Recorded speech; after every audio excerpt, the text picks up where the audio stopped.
budget. Could you tell us a little bit about the origin of the project? I'm not personally familiar with the novel, for example, so could you tell us a little bit about the conception of the film? 네, 감독님 어떻게 이 영화 프로젝트를 시작하게 됐는지 그 계기와 이제 웹소설 바탕인 걸 알고 있는데 네, 어떤 식으로 이제 컨텐츠를 디벨롭 하셨는지. 이번 영화는 솔직히 배우가 감독을 초이스한 케이스입니다. 먼저 검객이라는 영화를 한 2년으로 감독님이 여기 대표님이랑 같이 이런 킬러라는 영화를 준비하고 있었고 그때 마침 제가 다른 영화를 끝나고 장 배우님이 전화가 왔어요. 술 한잔 하자고. 그래서 사무실로 갔는데 이런 프로젝트를 얘기를 하면서 같이 참여하게 됐습니다. So in this case, this is a project where the actor shows the director. We have both worked previously on the film The Swordsman, and I had just finished another project, and Jang Hyuk actually called for me to have drinks, and when I went to his office, he came to me with this project, The Killer, and that's how we worked on this film together again. Can you tell us a little bit about the process of casting Jang Hyuk and also it's two films, right? You worked on together, Komgek, The Swordsman, and this one. So could you describe a little bit working with Mr. Jang? 네, 그 장혁 배우님과 이제 그 작업을 하게 된 이제 과정이 어떻게 됐는지 검객에서도 함께 작업을 하고 더 킬러에서도 함께 작업을 했는데 네, 그 과정이 그 캐스팅은 어떻게 이루어지게 됐는지. 일단 장 배우랑 장혁 배우님이랑 같이 한 작품을 했다고 그랬잖아요. 그래서 장혁 배우님의 원래 대한민국에서 액션을 어느 정도 하고 그리고 운동을 매일 한다라는 어느 정도 무술을 진짜 꾸준히 하고 있다는 걸 알고 있었거든요. 그래서 근데 같이 공개하고 나니까 이 액션에 대한 게 단순히 좋아하는 게 아니라 이 액션에 대한 이해치나 이런 것도 상당히 높더라고요. 그래서 장 배우님에 대한 하고 끝나고 나서 장 배우님에 대한 액션에 대한 이런 믿음이 생겼고 그래서 이번 작품을 같이 하게 됐는데 준비 기간이 굉장히 짧았어요.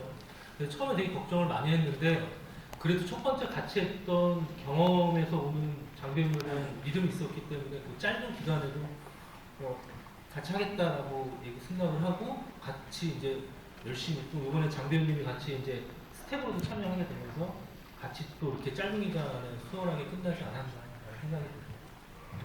So because with The Swordsman we had worked previously together, and in Korea, the actor Jang Hyuk, he works out every day, and I felt that his understanding in martial arts was so deep, and because we had already previously worked together on The Swordsman, there was this innate sense of trust that had sprung between us, and to be quite frank, the preparation process for this film, The Killer, was a very short process, but despite the limited amount of time, I was able to trust because I knew that it would work with him. So, and especially in this film, he was involved not only as an actor, but as a member of the crew, designing the fight scenes himself as well. So that was also a really good experience to have all this experience.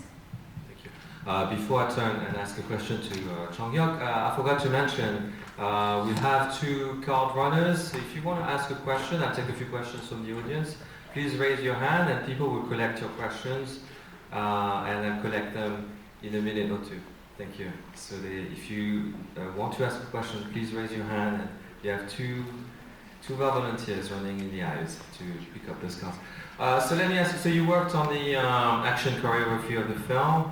You've had almost a lifetime, even though you look younger than me. I'm working on, we're the same age, by the way. Kelly is an actor.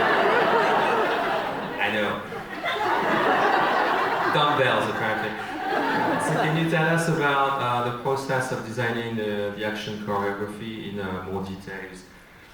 네, 그 무술 디자인을 이제 디자인하게 된 과정에 대해서 궁금한데요. 일단 거의 30년 동안 계속 무술을 하셨고 저와 동갑이시지만 네, 아무튼 네, 그 무술 디자인에 어떤 식으로 이제 작업을 하게 되셨는지.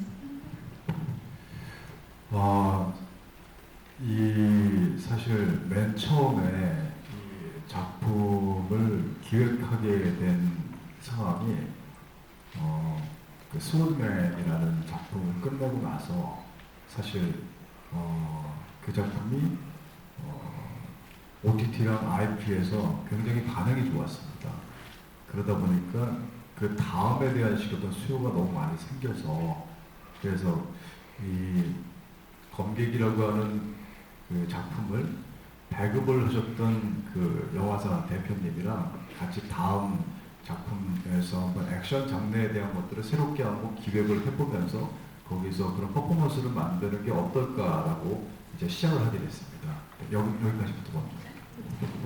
So after working on The Swordsman, we found out that The Swordsman was so popular on various streaming platforms, and the demand for these kinds of films we recognized was so high. And so I talked with the distributor of the film, The Swordsman, to talk about developing another performance-focused film.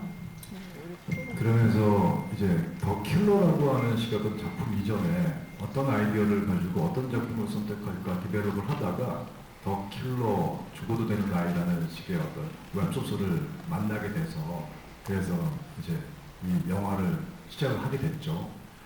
그러면서 그 작품에 대한 디자인을 해야 될 때 이걸 감독과 이 스태프들 구성에 대한 식의 어떤 느낌을 어떻게 가야 될까 했을 때 그 전에 같이 했었던 부분이 검객이 이제 감독님이랑 같이 최재훈 감독과 같이 했었던 부분에 대한 여지를 가지고 같이 협의점을 찾아서 가는 굉장히 잘 맞겠다 해서 이제 시작하게 된 거죠. So the idea and the concept for the film actually is based on a web novel called The Kid That Is Allowed to Die. And so once we discovered our source material, we tried to figure out what would be the best combination of director and crew in order to realize this project. 그러면서 이 액션에 대한 디자인을 했을 때 요즘 관객들의 눈높이가 굉장히 높아져서 그 CG와 그리고 빠른 속도감의 어떤 커트에 대한 어떤 분할이 굉장히 익숙해져 있기 때문에 저희는 어떻게 차별화를 주면서 갈 수 있을까라고 생각했을 때 롱테이크 같은 느낌으로 좀 사람과 사람의 연대감을 가지고 보여줄 수 있는 액션 퍼포먼스를 만들어보자. 거기에다 그 무기술이나 이런 부분에 대한 것들이 각각 소리가 다르기 때문에 안무적인 퍼포먼스와 그런 소리에서 나는 난타적인 느낌을 같이 조합을 한다면은 새롭고 신선할 수 있지 않을까라는 식의 어떤 느낌을 가지고 그 액션 디자인을 하게 됐고 그 상황을 이제 감독님이 또 pun티와 이런 부분을 통해 가지고 색감이나 이런 부분에 대한 로케이션 장소 그런 것들 많이 해주셨어요. 그러면서 이제 지금의 작품이 이제 만들어지게 된 거죠. So I think viewers nowadays are very used to a lot of use of CGI and like faster cuts, but we really wanted to figure out how to differentiate our film with those other films, and for us we wanted to go with longer takes that allow you to actually viscerally feel like you're really with these people who are fighting in each scene. Also, because we're using various types of weapons, we really wanted to bring in the sounds of different types of weapons, as well as bring in almost like a dance-like element of the fight choreography as well. And on top of that, our director also really worked a lot to bring in the color and the location and the specific nuances of that could be set for this film. So it's a question for the two because Korean action work is quite specific. We've had a lot of action choreographers here. We had a UN meeting maybe 3 years ago. And so in the case of Hong Kong films, for example, there's a tendency to have the action choreographer work separately from the director.